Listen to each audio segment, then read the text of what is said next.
una declaració institucional referent al Banc de València, la vàrem proposar el dimecres i ens sembla important. Ens sembla important perquè el Banc de València és l'última institució valenciana que ens quedava, jo no sé si ens quedava, m'agradaria que a partir de la declaració institucional d'avui encara ens quede, però és molt important, en primer lloc, per la seva història, però també pels treballadors, pels accionistes i sobretot per la possibilitat de tenir un finançament de gent d'aquí, que no es tingui que anar a Madrid, que te diguen que eres de províncies i no te facin massa cas, que això està passant ja en molts autònoms i en moltes empreses. Per tant, nosaltres ens satisfà que aquesta proposta s'hagi acceptat per part de tots els grups i igual que s'ha fet en la Generalitat, avui trenquem una llança, com es deia abans, del Banc de València, la primera idea. La segona que us volia comentar, avui hi ha un ple extraordinari sobre el tema dels retalls. Nosaltres sí que voldríem transmetre-vos una idea. Els treballadors, les valencianes i els valencians que estan patint els retalls, tant de la Generalitat com de l'Ajuntament, no en tenen la culpa. La culpa és molt clara, i nosaltres volem palesar-ho avui d'una manera, al nostre entendre, bastant evident.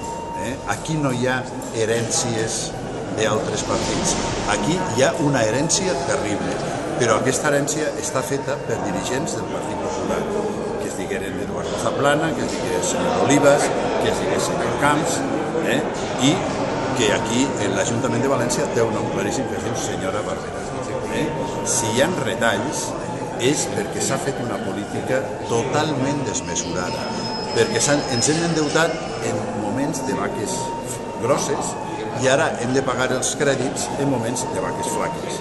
Si l'Ajuntament de València està en aquests moments tenint que retallar en el tema de la basura, tenint que retallar en el tema de l'assistència a les persones, als majors, als disminuïts, etc., és perquè, en primer lloc, la primera tasca del pressupost del 2012 és pagar els rèdits i pagar, amortitzar part del deute que es va contraure en els anys que sobraven diners, teòricament. Aquesta és una pèssima política que estem pagant, volem denunciar-ho, volem deixar-ho molt clar i volem dir que es poden fer les coses d'altra manera. Continua havent política de derrotxe en l'Ajuntament de València, continua havent política de derrotxe en la Generalitat Valenciana, i ho vam explicitar, per exemple, en el tema de la Fórmula 1, i l'eixida no és retallar un anorèxic estat de benestar, l'eixida és anar per un altre camí que nosaltres pensem que es pot fer, però que no volem fer. Gràcies. D'acord? Gràcies.